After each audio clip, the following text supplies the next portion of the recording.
I raised the stakes, none less than tongue the Uber bosses. The build is achieve this goal on low budget while I have really good damage. What's up guys, Pidget here. This character is the tankiest that I ever played. I had no problem with the Uber bosses and I even can tongue them if I want. Also the damage is so good, you can delete any non-Uber content under a few seconds if the boss fight doesn't have any phases. On the defensive side, using Grace Aura for evasion rating, so we almost can die from the monster's basic attacks or projectile. Because we using Grace, we can use Ghost Dance Keystone. When we take a hit, we will recover 3% of our evasion rating as energy shield. To benefit from this even more, we using energy shield and evasion bases and a crystal belt for extra energy shield. Skin of the Lord's unique body armor for the 100% global defense mode. You can only socket corrupted gems inside this piece of gear. This will increase our armor, evasion and energy shield by a lot. You need 3 green, 2 red and 1 blue socket. On this piece of gear you can have keystone from your passive. I'm using Call to Arms. This is not the best in slot, but it's really good for the survivability. Your Valkyrie will be instant and I'm using Enduring Cry. This is give us a huge burst of life regen and endurance charges for even more tankiness.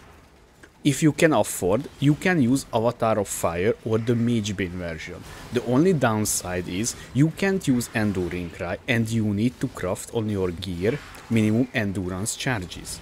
There is a few other versions you can use if you can't afford the chest that I'm suggesting you. Only socket colors needs to be the same. You can find those keystone list under the notes section in the path of building. Determination and Molten Shell combo for the physical damage reduction. Because of that, we were using as our panic button var Molten Shell. When this is active, we almost immortal for the duration. For even more duration, we linked increased duration to this skill, so we can use this for almost 20 seconds, which is plenty of time to do the boss mechanics or just search a safe zone to recover. Now we almost can't be touched by physical attacks. Only danger left for us is the spell damage, but we have a solution for this. Using spell suppression on gear, which is preventing half of the spell damage when we taking spell damage. We also blinding nearby enemies and we will take 15% less damage from them.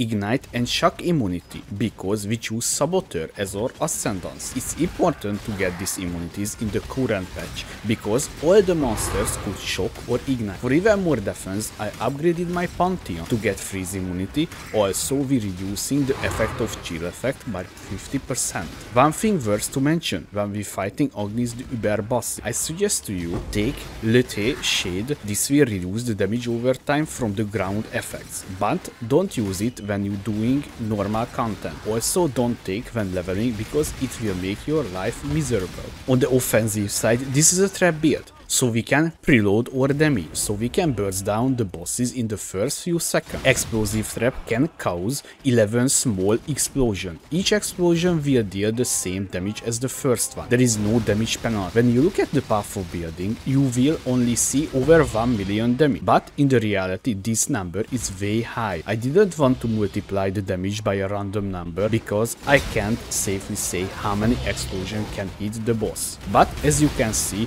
the Uber Eater of Word or Uber Awakener is meld, so the damage is there.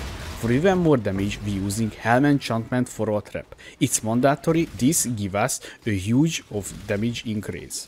We can generate power and frenzy charges if our enemies is triggering the traps. We using Beer Trap for even more damage. If you not used Beer Trap before, this will increase the damage the enemy take from our traps. And I even linked with combustion support, so when the Beer Trap ignite an enemy, it will lower his fire resistance. Beer Trap is dealing physical damage, which is normally can't ignite, but we converting our physical damage to fire, so the Beer Trap can apply ignite. For even more damage, we will use Drop's Betrayal Ground while moving. This will increase our global critical chance by 2%. This is why you will see under the configuration page this line. First of all, I would like if you hit the like button like the Shaper hitting the Elder, so it can start spread to more people. Thank you! Few important things you need in the build.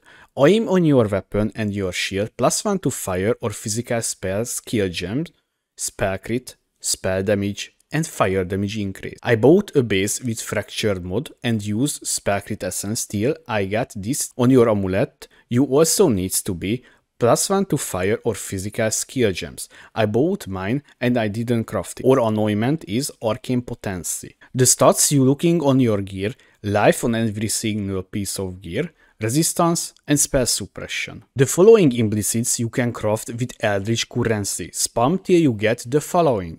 On your helmet, increase mana reservation efficiency of your skill, you need at least 8%, otherwise you can't use your aura. The other mod is increase spell critical chance. There is two versions of this, unique enemy or just simple increase. Both is good, don't worry about it too. Worth to mention, you need explosive trap cause 2 additional smaller explosion enchant. On your gloves, inflict fire exposure on hit and trap throwing speed. Important to say, you need physical damage converted to fire damage craft because our main damage is fire. The explosive trap is half fire and half physical damage, and our bear trap is fully physical. So with this we can apply ignite with our bear trap and we can use the combustion support for even more damage.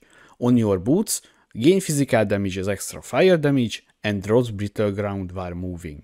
I just want to highlight a few things on the passive tree that you need for the build. We're using 8 passive cluster jewel with Iron Breaker, Battle Hardened and Force Multiplier, 2 medium cluster jewels with Surprise Sabotage, Guerrilla Tactics, the other jewels, Surprise Sabotage and Arcane Pyrotechnics. This is why you will see plugin a level 1 Arcane Surge in the path of building to simulate the damage increase. Worth to mention, we're using a single unique jewel, Conqueror Efficiency for mana reservation increase.